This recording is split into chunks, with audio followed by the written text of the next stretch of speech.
It will shock you to the core. Finally, another podcast about Godzilla! and all his giant monster friends. This could be the end of civilization. Yeah, probably. So join your hosts, Chris Chiquini and Chris Casares.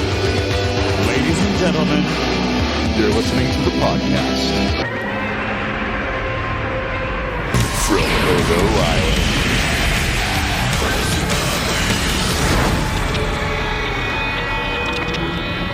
And welcome to the podcast from Toho Island. You can find us on Twitter at Toho Island Pod. I am Smooth Chris, and with me as always is the Julia to my Eric. Suckers. I'm not gonna stop with these. That was a good one. We were on the Atomic Turtle podcast recently, and you were the Maroni to my Falcone, or the Falcone to my Maroni. I forget which way it was, but And that's way, a great. I was Eric Roberts on that one too. That's a great segue to plug that we were on another podcast last week. Stomped right over that. But yeah, we were on the Atomic Turtle podcast with Matt, the host, who tolerated our shit for about an hour and a half. That was a lot of patience in that fella putting up with us. But we talked about Gamera versus Gauss and a bunch of other nonsense. But it was very good podcast. You should all go listen to it. Is what you all should do. Absolutely, he's a good dude. He got all of my Eric Roberts references. I did not. I got none. It's okay. It's very niche. I don't expect everyone to get them, but he did. So thumbs up from me. But the reason why I'm harping on the Eric Roberts train lately is because Asylum released Ape vs. Monster. Yes, I have not seen this, but you went on a live tweeting spree in the middle of the night one night, which made me feel like I was watching it with you. Yes, when I saw it 2 days later. I needed an outlet to just make some jokes about it because it's a terrible movie, and I think I got most of my stuff in. You can find it at my Twitter at BDF Chris. And oh boy, this was bad.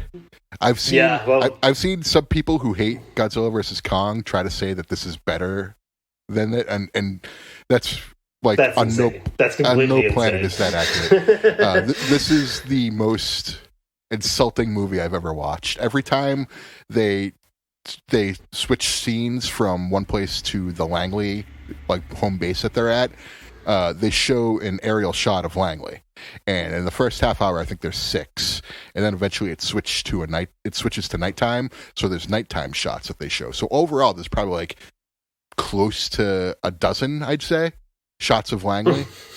And then you get overhead shots of like other areas too. So you get like the Pentagon, and then you get like other places. So there's probably overall like close to 20 aerial shots of scenes just for when they want to switch where the characters are. And sometimes it's just they jump around really quick, and it's like Game of Thrones season 8. It's really bad. The CGI, it looks like. I mean, I haven't watched the movie, nor will I, because it looks like trash. Yes. But I did see the. Someone posted the entire main fight on Twitter, and they did say that, like, we removed the filler scenes of like the humans in between, and the whole fight is 30 seconds long, and it's like a punch from the giant Gila monster looking thing, and like a neck break from the shittiest looking CGI monkey ape like ever put to film. Yeah, the monster is Godzilla 98 at home. Yeah. So Godzilla 98 is McDonald's, and Monster is Godzilla 98 at home. That's the best way I can describe it. I said when we were on that other podcast, I said I want to believe that like this is the canonical reboot or sequel to the giant Gila monster, because I think I saw in the trailer that it's like a Gila monster that whatever drinks the secret of the ooze and becomes a giant Gila monster. And I thought it was just like a desert lizard.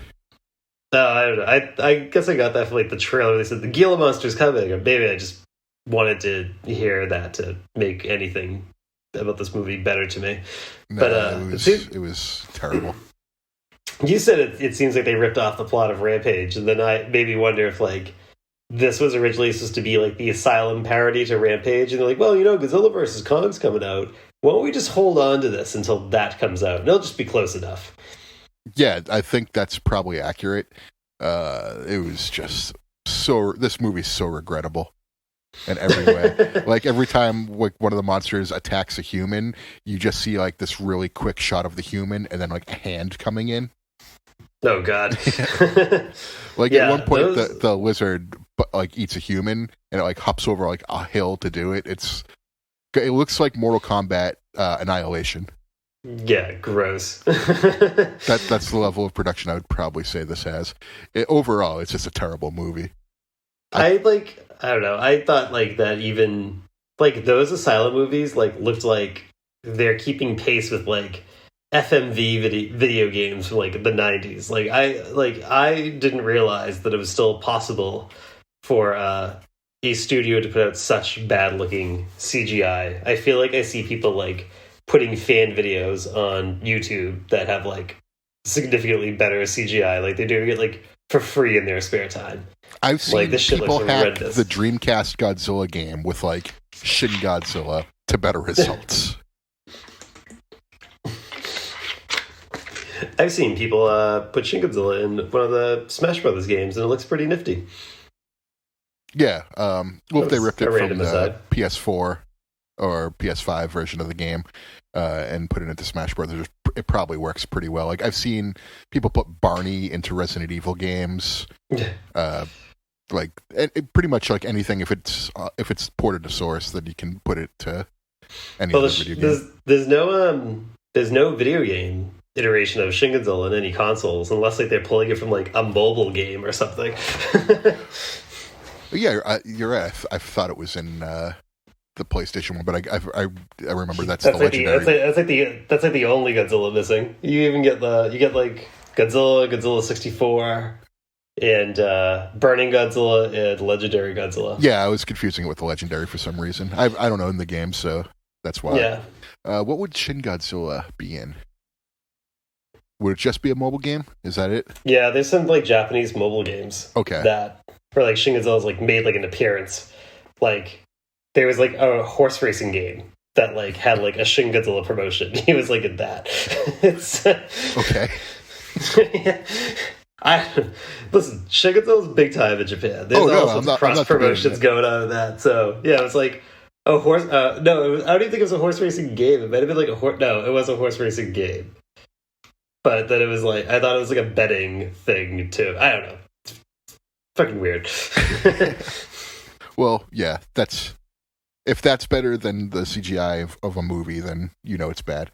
But Eric Roberts was the big time actor in this movie, and his big role is to speak with a guy on a laptop who's Russian, and then have like a condescending like right-wing general come in and make fun of the Russians, and it was just really clunky. In terms of dialogue.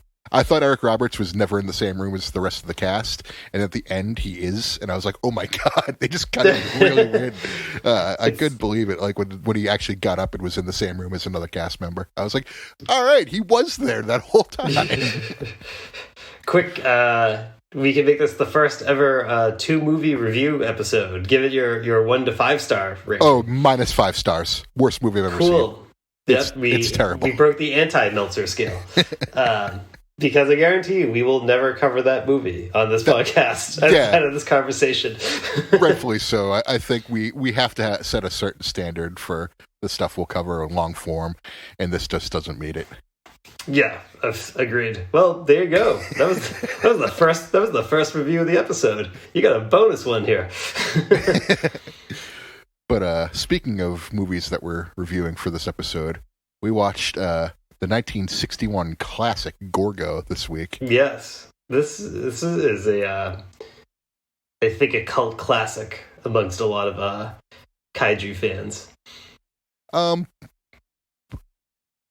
I only knew of this movie because of Mystery Science Theater 3000, so I watched that just before we podcasted, and maybe that had something to do with it. I think them covering Baragon and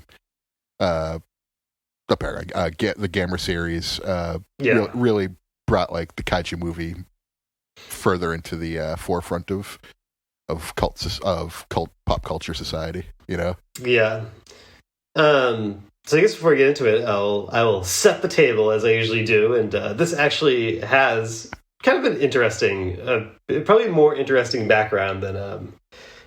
I mean, it's not the most compelling background. I guess I'm overselling that, but it's got a bit of an interesting background. So, Gorgo was essentially created by the King Brothers studio, who had previously distributed Rodan in America, and they had a lot of success off of that. It's like their idea was that if they could, they would make even more money essentially if they produced their own, giant monster movie. And so the idea for Gorgo actually was written in part by Eugene Laurie, who wrote The Beast from 20,000 Fathoms and The Giant Behemoth.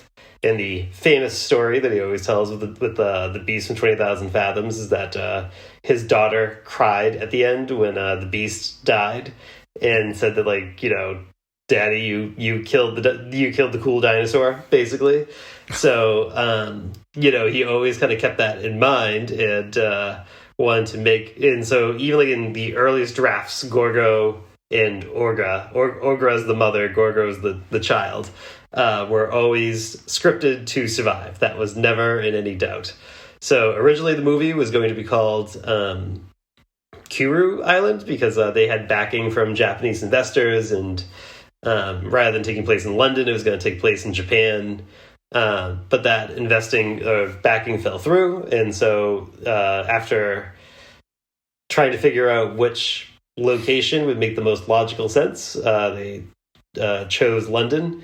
And Eugene Laurie kind of ended up hating the final version of the movie that was released. He wrote he used to say that he hated all the inclusion of the military stock footage that's spliced in, and supposedly he has his own personal cut of this movie that he's never released where he cut all the stock footage. But he I don't know. At the same time too, though, this is very much like a rewrite of Beast from 20,000 Fathoms and Giant Behemoth, which is a straight up rewrite where, the story's a little bit different, but he had a scene that was scripted where Gorgo was going to attack a lighthouse, which is an iconic part of Beast. And there are, in Gorgo itself, there's a number of scenes that are very, very similar to scenes that were in Beast from 20,000 Fathoms and Giant Behemoth. And he even said in interviews that he basically felt like he was plagiarizing himself at at this point in his career. But there was also a scene where Gorgo was going to fight an elephant while he was captured at the carnival, but that was never filmed. But there was a Gorgo comic adaptation, which is one issue long, which I actually ended up finding and reading, which actually has some of the cutscenes that were scripted and never released were in the comic, which that was kind of cool.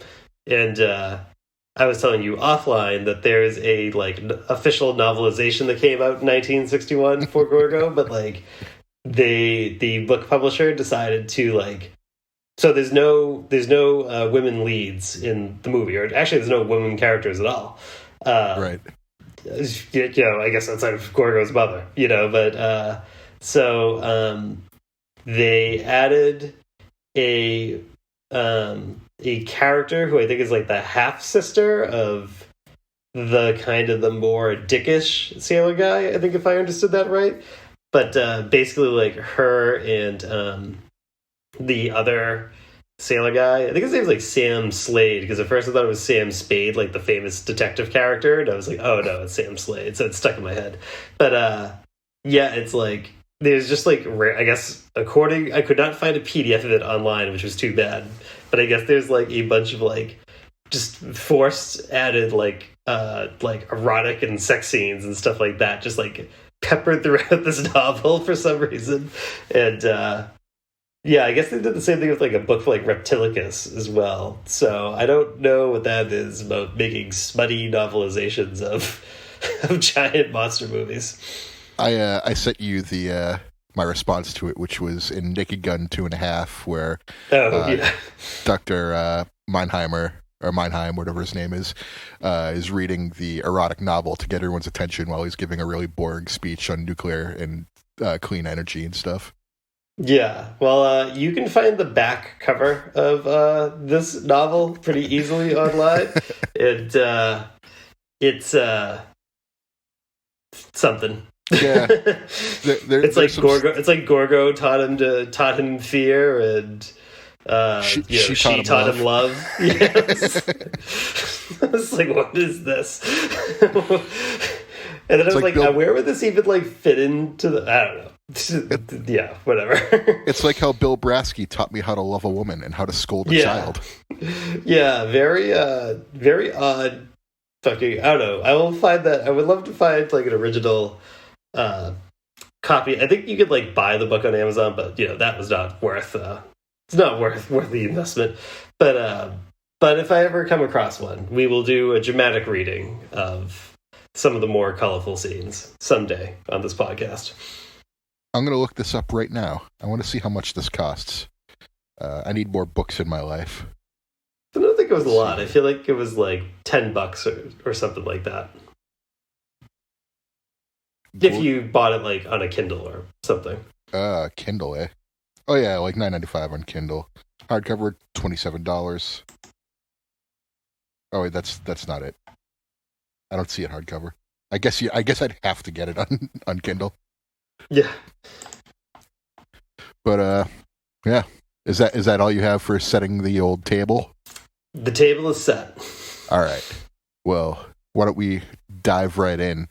Because that's some really good information. This movie, like you said, is set in London, and is this the only in color monster movie that's set in London? Where is Reptilicus set? Yeah, I think so, because I think Reptilicus is set. Oh, that's Danish. A Danish produced movie, so yeah. I mean, off the top of my head, yes. Interesting setting. I liked at the end of this movie, there's a big monster scene, and you see a lot of like Gorgo signs hung up across London, and it's pretty interesting the way this looks visually. Yeah, I think. So was this your first time seeing it, or have you seen this before? I'm pretty sure I've seen this before. I don't remember it, but okay. I'm pretty sure this is not my first time seeing it. I know like Gorgo was used in some I remember like Gorgo was like used in some commercials like in the 90s or something like that pretty frequently. But so I was wondering if it was from that yeah, it's the Gorgo suits. Well, actually, it's only one suit that they used for both Gorgo and Ogra. But yeah, it's a cool suit, and I actually think like the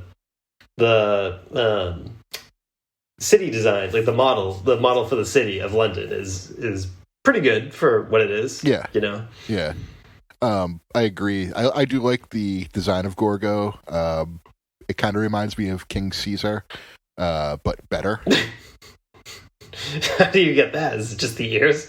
It's just like the head, I think. It's overall kind of reminds me of King Caesar, but I appreciated this one a little bit more, I think.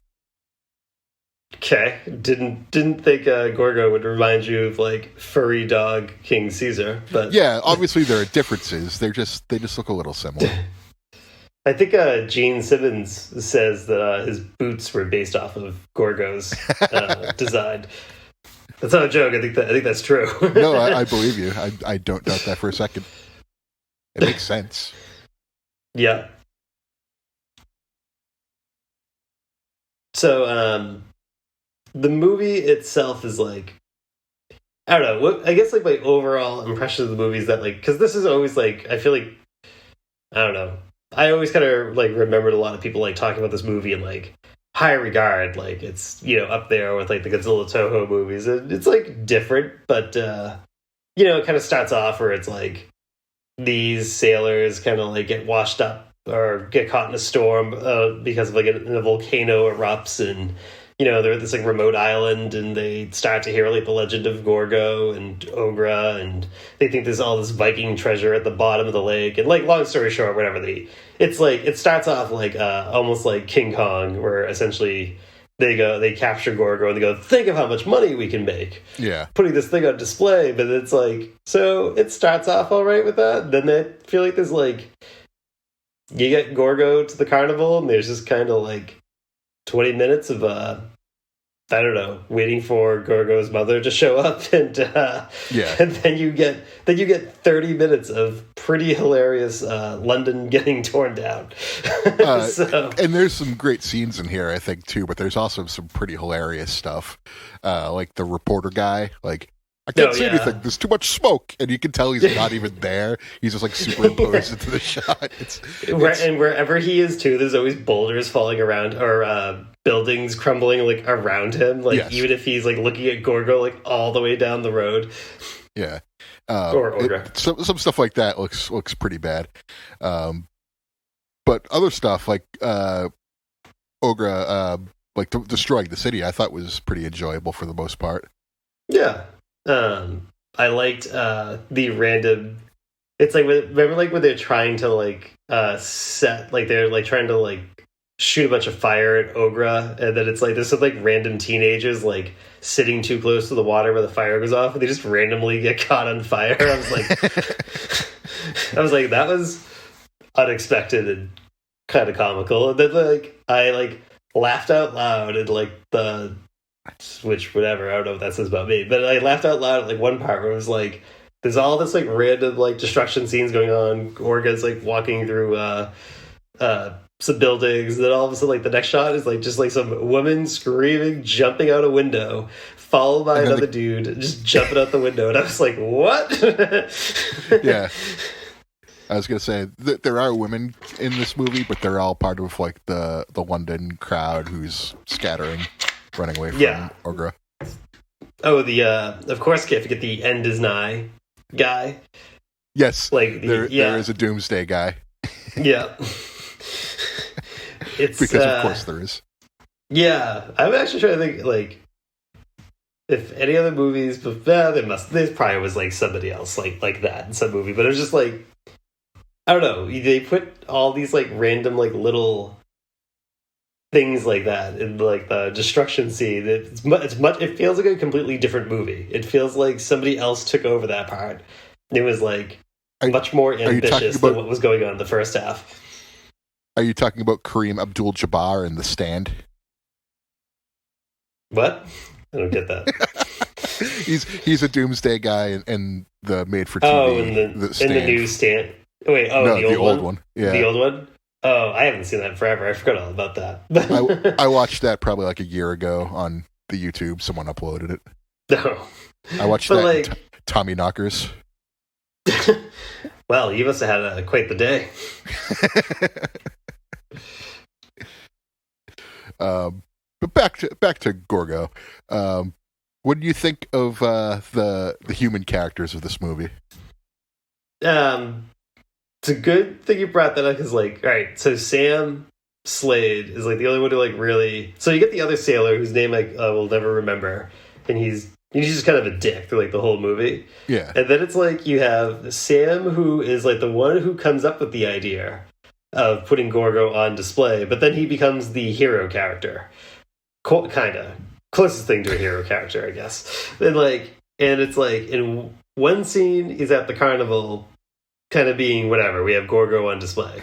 Then like in the next scene he's a drunk, and then like and he's like just playing solitaire, like getting shit tanked in his trailer, moping around.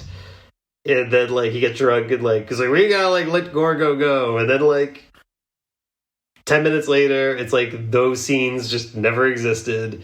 He's not a drunk. His motivations are, kind of returned to neutral. They're a mess. And they have a random orphan child just hanging out with them for some reason.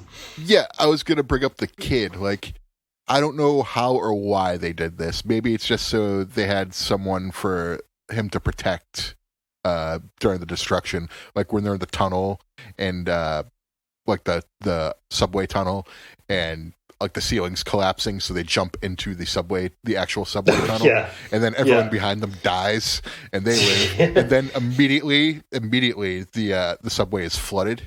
Like it cuts to like a complete flood in there. Yeah, it's like, oh, there's water now. There's like some like random monster movie tropes that are in this. Like that is like one. Like at the beginning of the movie, there's like the diver that like dies of fright. Like after like they picked them up, and I was like, they're like, oh, died of fright, Jim. And then like like it's a very Western 50s trope that like when there is a monster invading, like you always just randomly have like a whole endless supply of torches on the ready nearby, and you fling torches at the monster to repel it. And it's just the kid was there for like I don't know. There was like, did you catch the scene where like when the kid is like first watching like Ogre like smash a bunch of shit, he's like smiling like while Ogre's like destroying the city? And I was like, this kid is like a fucking sociopath. He's like, good, kill him. Yeah. I was like, yes, you should feel bad for Gorgo and understand that like Ogre's just trying to get her kid back. But this kid is like eerily pleased to like watch the destruction. I was like, yep, this kid's a fucking serial killer. That's what he is right here. What do you think of them parading the Gorgo thing around on like a flatbed truck? That must have been great free publicity at the time when they were filming this movie. But it looks. I forget like the over the top like reporter guy who's doing the narration is like, oh, Gorgo's like heavily sedated. I was like, it just looks like the fakest prop ever, like sitting on the back of a flatbed with like eyes open. I think. They actually do blink. Oh, really? I actually, if you want to know how I watched this, like I have an old VHS tape of this. They said I'm going to watch this on VHS, and like a lot of the colors like kind of washed out, so it was a little hard to see that. But that's how it is in the Mystery Science Theater 3000 version. But on the other version that I watched, it was pretty okay. Yeah. I think there's like much better prints out there now. So I don't know. What would you think of that? I thought it was a hilarious thing to do. Like clearly something that they did like that was I don't think was intended to be part of the movie. But they thought just put this in the movie. Like clearly it's just like some like publicity stunt that they did, and they're like, good enough.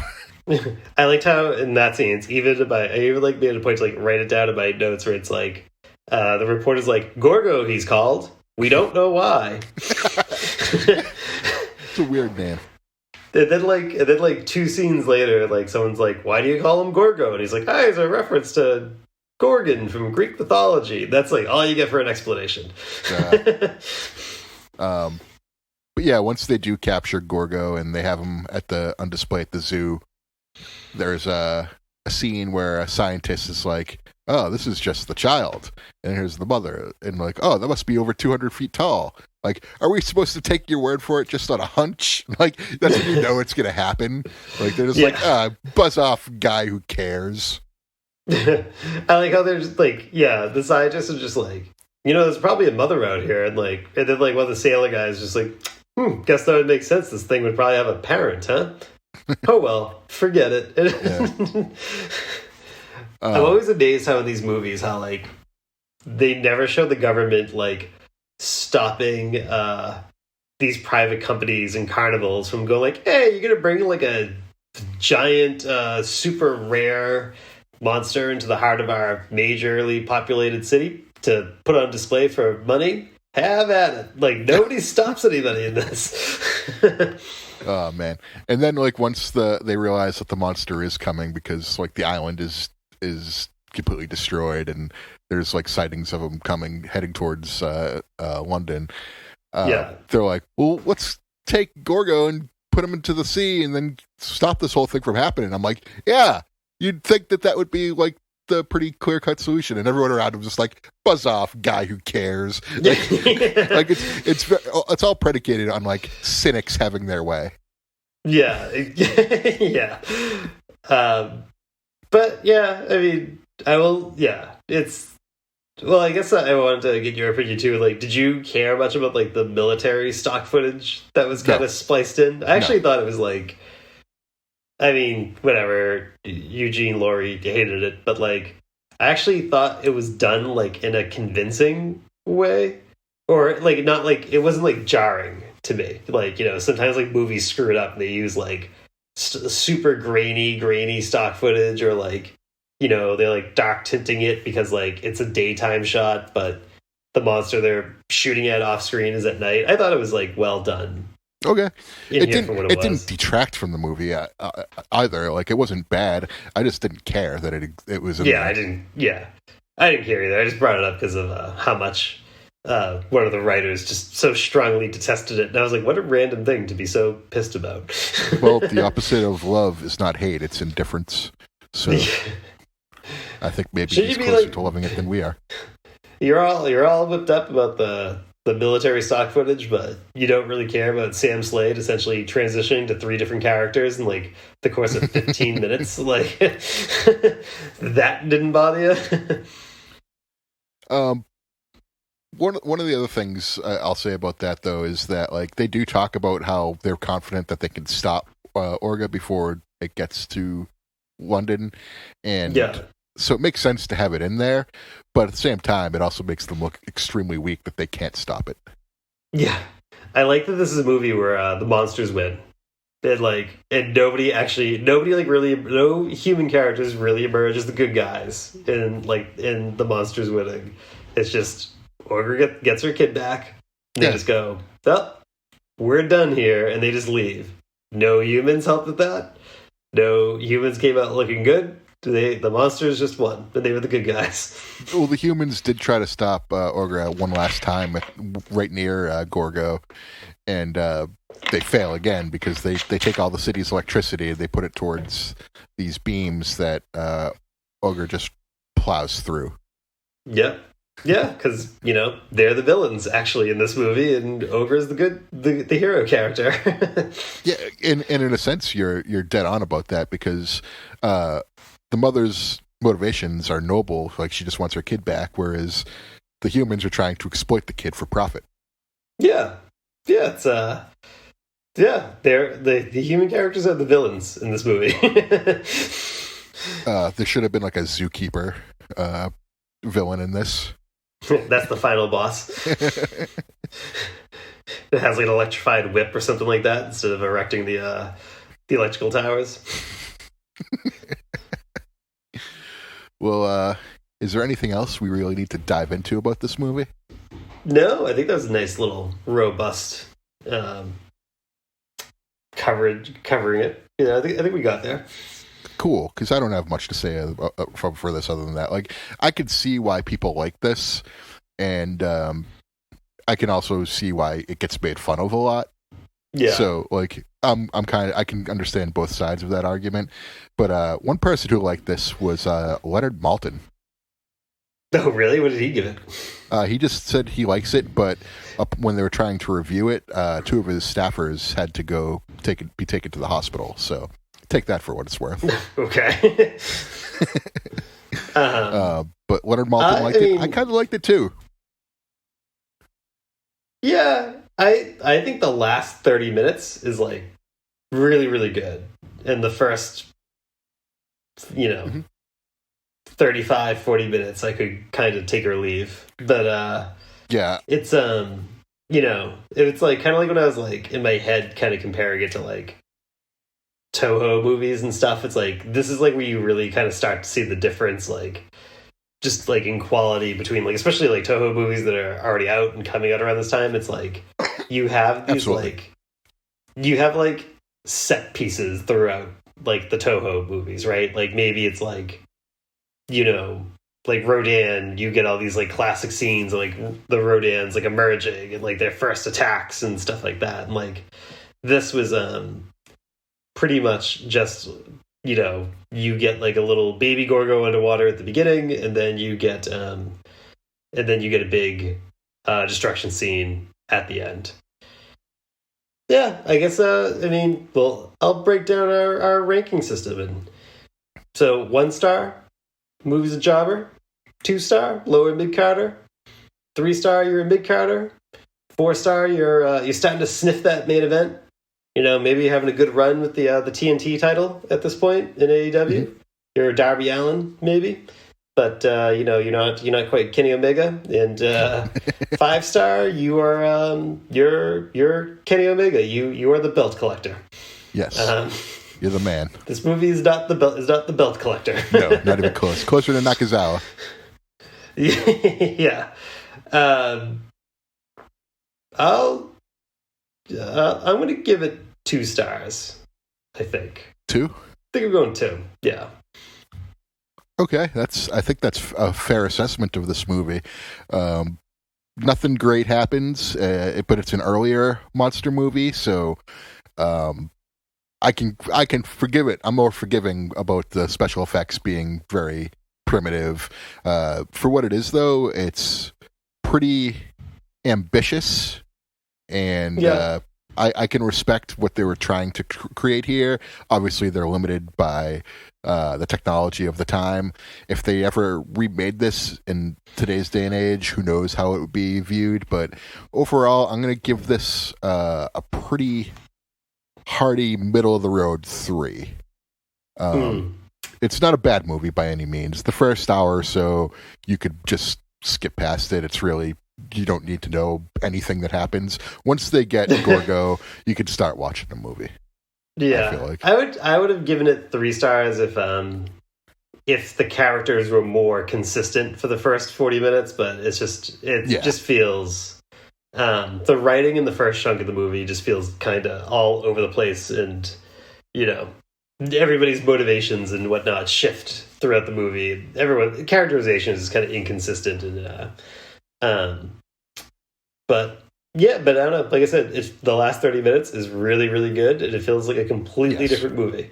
So, and that's what I'm kind of giving the thumbs up for. Is just like what they tried to create, and you know, the final product is obviously a 1961 monster movie. So, while it's not perfect, it has its moments. Yeah, it's worth seeing and for historical purposes. Absolutely. There you go. Gorgo, you're historically relevant. Gorgo got like a full-fledged comic series, too. Like, so Gorgo carried on and became like a superhero character in a comic series for a couple of years. Good for him. Yeah, moved up. Hey, Slicksta. Hey, Smoothie. Oh, boy. Did you get any figs? Sure as shit I did. I got lots of them. Of course you did. I already know you did because we actually did this segment on the Atomic Turtle podcast. And I don't even think we even got through the whole list. I think I just said a chunk of them. I don't even think I said all of them. But I got one thing I definitely didn't mention on that podcast is that one random trip to Target. I forget what I was going there for, but I don't know. I actually had a purpose to go there, like other than looking for figures. But I think I was buying cat litter. That's like what I always go to Target for. But anyway, they had like a little like plush King Kong doll, and I was like, that'll do. So you've probably seen it. It's like the more like it's like over by where like the NECA figures are, the bigger Target by us. Yeah, and it's got like the little crown on its head. And I was like, yeah, you know what? I randomly have a whole bunch of Godzilla plushies that this would go well with. So plushie King Kong is part of that collection now. Cool. But the main event or the highlight of my purchases over the past 2 weeks was finally getting Trendmasters Varan, who will probably be discussed more in our kayfabe segment coming up shortly. But been wanting to get Trendmasters Varan for a long time, and there's been some like packaged ones showing up on eBay for like, I don't know, $300-$400, and like I actually don't really care about getting Varan packaged. Like I actually would kind of like to have like a loose one and I got a loose one for a really sweet deal and a small lot of figures on Macari. And just like every other Trendmasters figure, he's jacked. He's on the roids. He's juiced. Put some gas in his ass and send him to vents. Fuck it. Yeah, I mean, he's. I'm like kind of looking at it like off camera. Like, I do like that the Varan figure has like the webbing that like lets him glide / fly that you only see like in a couple scenes in Destroy All Monsters, the Japanese one. I like that like that's built into the figure. I'm surprised like those flaps aren't ripped and jacked, but the biceps. He works. It's an upper body business, as they say in wrestling, and he's ready for prime time. Ready for prime time. He's ready. He's already in the OWF. He's going to be a force. Yeah, and he had a quite the debut. But I also got all the latest Singular Point figures so I have every Singular Point figure that's out right now. And as we're recording this, another one was revealed today, which is getting released in a week, and you better believe I will have that one as well. But so for this batch, I got Banda Singular Point Anguirus, which is like an amazing figure. It's a wicked cool figure. Yep. And I got another one as well, which I don't even think is a spoiler at this point anymore, but I still won't describe it in any great detail because it is a bit of a Singular Point spoiler. But gotcha.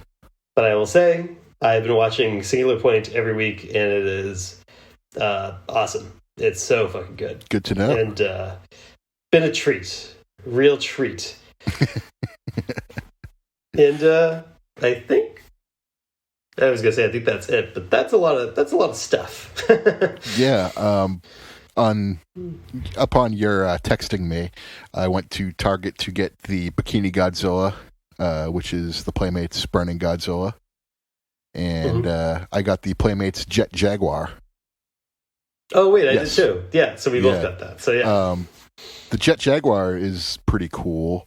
I do like the Burning Godzilla a lot. I thought they did a good job with just how it looks overall. It is kind of funny how it kind of looks like a bikini, though. Yeah. Does yours have the purple plastic towards like the claws? And, let me check. I didn't even notice this. Give me 1 second. Yeah. Mic bump.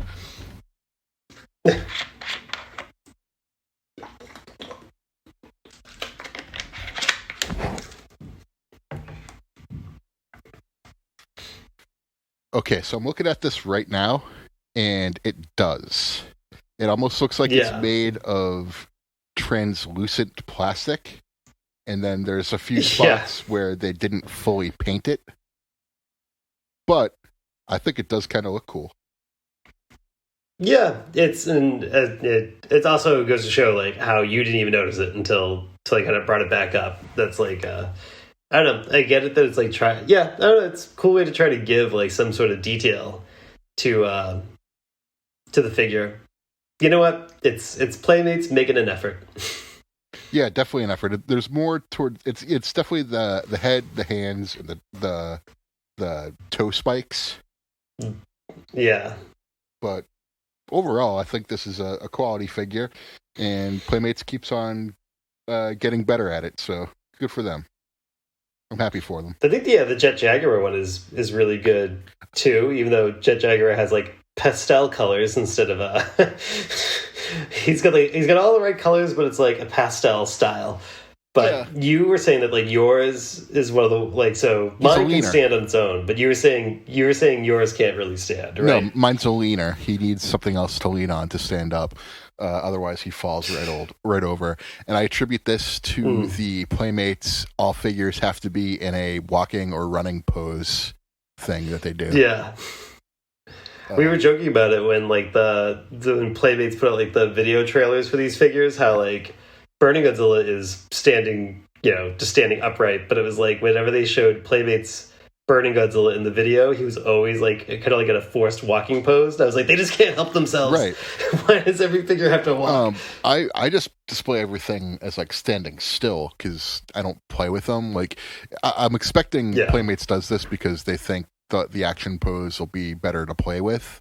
But Yeah. for a 37-year-old man who bought this, I just have it there to collect dust. That's all it does, is just sit there and collect dust.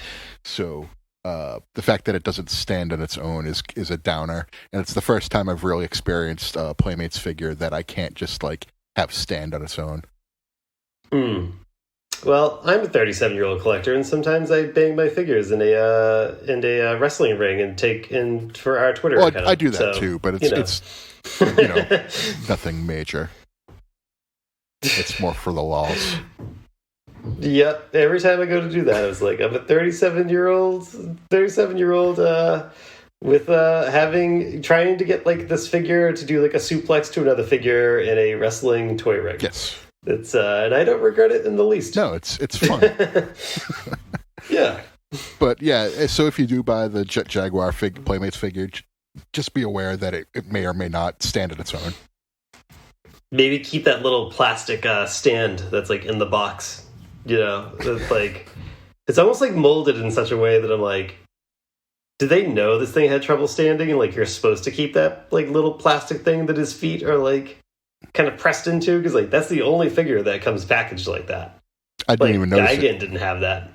Oh, you probably tore like right through it. There's like it's like a piece of plastic for both the legs, and like that's like how he's held into the package. Oh, and it can come out of the box pretty easily. And I go like, but it's so flimsy. Like I don't think it's supposed to be used as a stand, but it just strikes me as odd that like, because you can. I've seen people like I probably use threw it it as out. like a stand.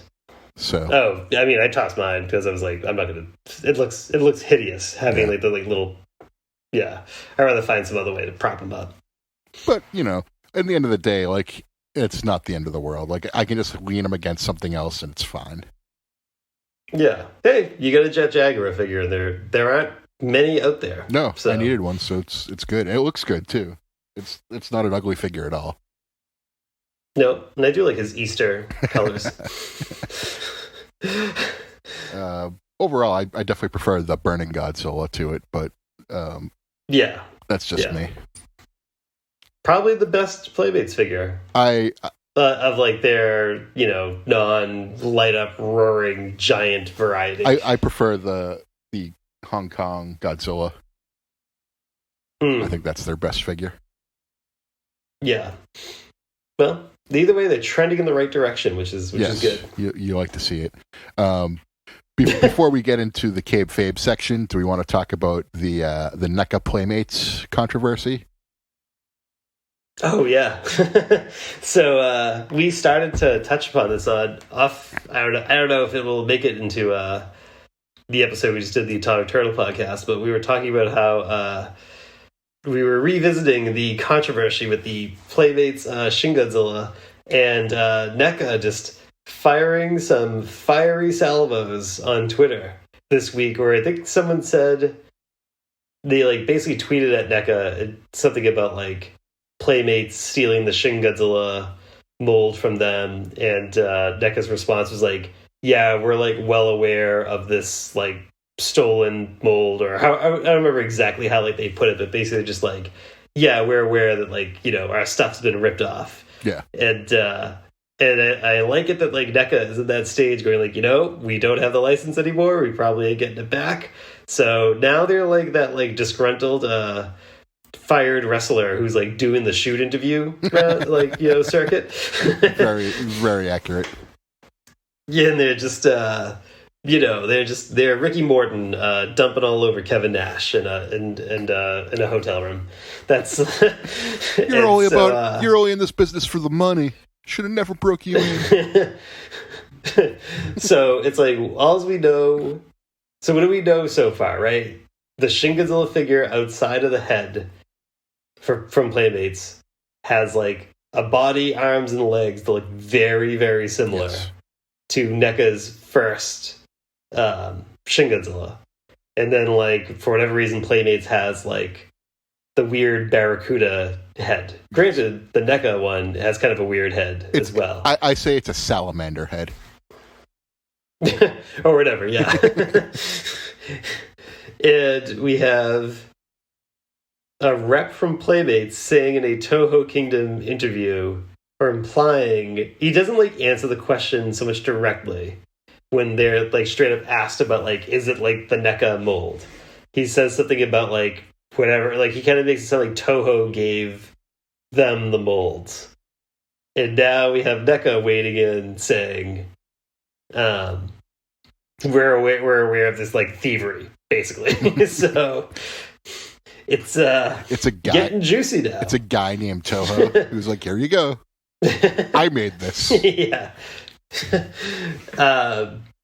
So I don't know. It's I want like NECA to, like whoever the dude is that like with, I think his name's Randy or something like that runs NECA. I like think of that from like the Major Wrestling Figure podcast, where they're always like Randy from NECA. And he seems like a kind of a surly guy. Like he seems like the kind of guy that like he could be, when he's having a bad mood, it seems like, you know, someone should tell him that like, you know, when you're in a bad mood, don't go on Twitter. It seems like sometimes he can get a little flippant on the old Twitter machine. He could be short with people. Yeah. So I'm kind of hoping like one day he's just in a pissy mood and then just goes on there and just goes head first into this controversy. That will be great. Until then, though, he's just going to keep on being a dick to the people who buy his figures. Well, I'll tell you what. I'll send him a DM, see if he wants to come on the podcast and talk about it. Sure, yeah. Just be like, hey, look, we have a platform where you can air your grievances. Oh, NECA. I'm sure he'll come running. Yeah, we should just wait for him to contact us at this point, to be honest with you. Yeah. We don't want to look desperate. You're right. Well, now that that's settled, shall we get into it? Oh, let's.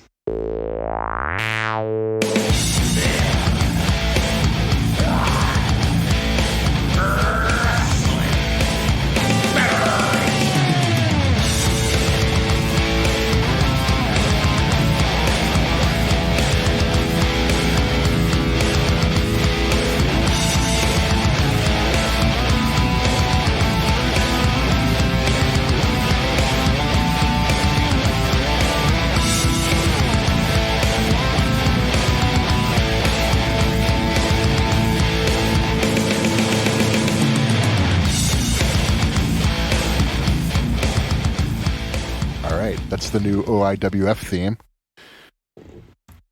I feel all kayfabed up. This is the land of extreme kaiju figure wrestling.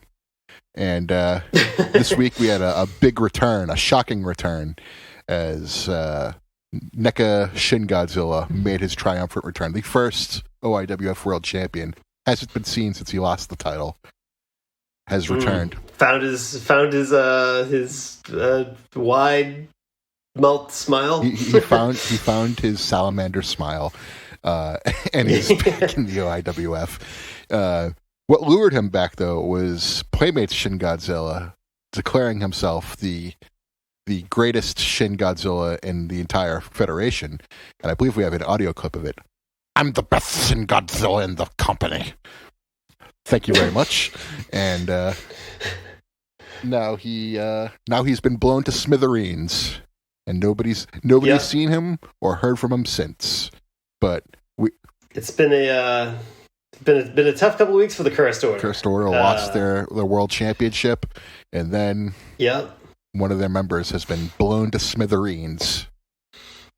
They lost, I wouldn't call it their heart and soul, but they lost their funny bone in Playmate Shin Godzilla. On the shelf for an indeterminate amount of time. We don't even know if he's on the shelf. I know. The shelf could be on him. We don't know what's going on with him. There is no update to be had. But in addition to shocking returns, we also had... I don't know if I'll call it an upset, but a shocking turn of events in the tag team division. The Super Mecha Bros, Bandai Mechagodzilla 2 and Bandai Kiryu, defeated the Trendmasters of the Universe in a non-title match, earning themselves the right to be the number one contenders. And actually, I looked at the old win-loss records. That is the first blemish on the Trendmasters of the Universe tag team record here in the OIWF. So, they've earned this title opportunity. Can they get the job done when the lights are on brightest? We will find out. Who knows? But that's a huge accomplishment for the Mecha Bros. Yep.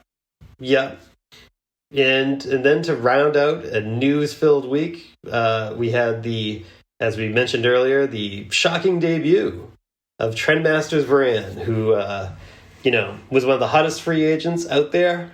It was posted on our Twitter that Trendmasters Varan was secured by the OIWF for one of the biggest money deals in OIWF history. Old TMV, as we'll say, to make it a little bit easier. But, this is a strong addition for the OIWF. He was out there introducing himself to the fans, making his intentions known. And good old Imperial Godzilla was not having any of it. And came out, said, I'm the measuring stick around here, and then, how would you describe what happened next? Well, you have the grizzled vet coming in, just, letting the newcomer know that this is his playground. And, Trendmasters Varan, I think, proved without a shadow of a doubt that he belongs here in the OIWF by laying waste to Imperial Godzilla. Yep. Hit him with his signature 5-star Kaiju Splash. And it was over in record time. And, a force to be reckoned with here. He is a Trendmasters figure. Does that mean, is he going to be aligning himself with the Trendmasters of the universe? I don't know. Lee Marshall told me on the hotline that he's trying to walk his own path. But we'll see. They're great. As for what's coming next to the OIWF, I think Jax Mothra has a Mid-Atlantic title shot against Trendmasters Anguirus coming up. We'll see what happens there. That'll be a spectacle. That'll be a spectacle, I would say. If you don't recall, Godzilla Earth wanted to avenge his cage match loss to the first Mid-Atlantic champion, Bandai Kamada-kun, and could not get the job done. He said, I'm in this cage because I want to avenge my loss. Jax Mothra showed up and immediately left, making him look really dumb. Yes. Well, Trendmasters Anguirus has lobbied the powers that be, and this will be a traditional wrestling match. So, Mothra's not going to have that out, but Jax Mothra is a smart kaiju. She's going to have to. I'm sure she will come with a well-refined strategy against really one of the most unstoppable competitors here in the OIWF. Can cunning and intelligence overcome pure talent? We'll see. And you referenced Bandai Kamada-kun. Still nowhere to be seen. Just has not recovered from that disgusting scaffolding bump, and Trendmasters Anguirus. I always want you to know that Bandai Kamada-kun is probably dead, and he killed him, which is just a tragedy. Yeah. Bi-weekly reminder on that. He is a stain on the underwear of life. Just a real dastardly faction, those Trendmasters of the universe. Varan seems like a nice young competitor. I hope he does not walk their path. I hope he does stay on the right side of things and not give in to the shortcuts and the cheap tactics of the Trendmasters of the universe. But what do we know? They hold most of the gold, so only time will tell what happens there. We'll see. So, that was a lot of OIWF stuff. It was. And we'll have more coming your way soon, too. On a shoot portion of this segment, I no longer display some of my figures in ring, so I can have easier access to my rings to do stuff. So, expect more from me, now that I don't have to deal with that crap. Yeah. Yeah, fortunately, I have multiple wrestling rings, as do you. But so I just emptied one out, and I said, "This will be the OIWF ring." Is what this will be. I have a Mid-Atlantic ring, which is my retro ring, and then I have the normal size ring, which is the AW mid-sized ring. I see. Yeah, I should track down a smaller size ring for the Mid-Atlantic division, but. And the last note of the OIWF segment is there is a new championship coming your way. It is the OIWF Intercontinental Championship. So far, we have had a 2-night 32 Kaiju tournament in Rio de Janeiro, Brazil. And we're all the way down into the semifinals of the tournament. So far, 28 Kaiju have been eliminated. And we'll put the full brackets up when the episode launches on Monday. But the 4 Kaiju remaining are NECA Video Game Godzilla, NECA King of the Monsters Burning Godzilla, NECA Godzilla Mothra King Ghidorah Giant Monsters All Out Attack Atomic Breath Godzilla, and Playmates Hong Kong Godzilla are the final 4 figures remaining for the vacant OIWF Intercontinental Championship. We'll have a new champion shortly. Slick, what do you think about that? Slick is so elated he has no words. Anyways, this was definitely not added in at the end. Well, that was pretty good. Shall we tease what we're doing next? Yeah. By tease, I just mean just say what we're doing next. We're not going to do any card shenanigans this time. We've already decided it yesterday when we were recording the Atomic Turtle podcast that we're inviting Matt on here to be our guest, the third man, as we talk about, is this the last Showa movie that we have to watch? Starring Godzilla, the last yes. Godzilla Showa movie is Son of Yes. Godzilla. Yes. Your first time seeing it, Pretty sure. Matt from Atomic Turtle, the Atomic Turtle podcast, first ever Godzilla movie that he ever saw. So, just like Godzilla vs. Megalon changed my life, Son of Godzilla changed his. And maybe it'll change yours as well. Ooh. One can dream. To possibilities. This is such a random aside, but did you see on Twitter that someone posted oh my god, I'm blanking on who the other character was. It was the